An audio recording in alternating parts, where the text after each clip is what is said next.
Hey everybody, this is Eric Zudler here with another episode of Tips from the Team, episode 2 as a matter of fact. And what we're going to do today is cover the termite inspection. Most people don't really consider this one, but it is a very important step of the process.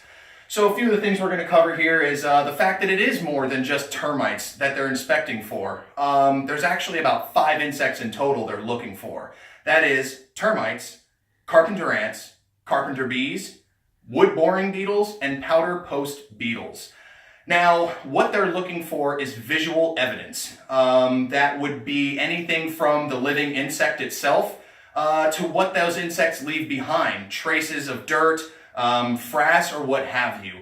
Now, again, some insects leave behind different evidence than others.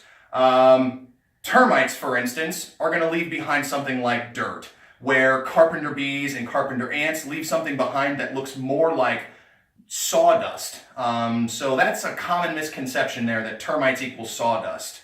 One of the other things I alluded to was live insects versus dead insects, and that's how it's actually listed on the report, is dead insects. It's a big misconception that means you saw dead insects. Live activity, live insects, means you physically saw the bug crawling.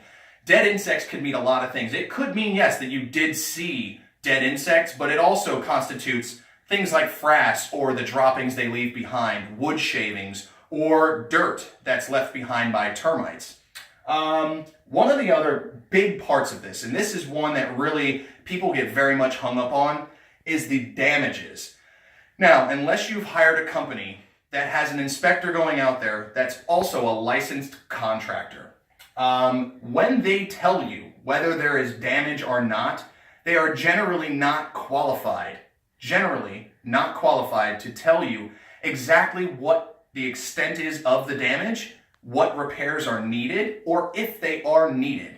Most of the time, again, you're working with a licensed pest control professional, and that's the extent of their professional opinion.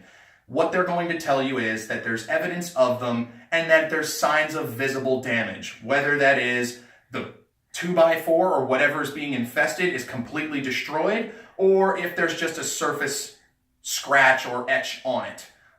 So a lot of buyers and sellers too will want to ask up front, well, does it need repair? Is it something that's structural? And frankly, that inspector is not going to be able to mention that. And if they do, might even be overstepping their bounds.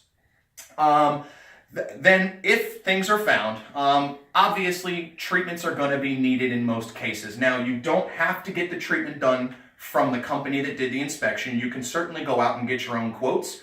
A lot of the times, though, the company that did the inspection is going to try to offer you a pretty fair price based on a couple of things. The fact that you're trying to sell your home, and they know that dollars are very important to everybody in the transaction.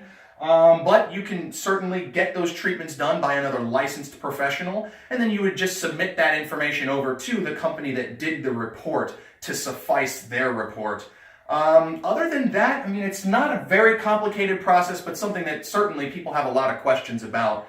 That's about it, folks. I think that should just about wrap up episode number 2, and we appreciate your time today. Thanks again.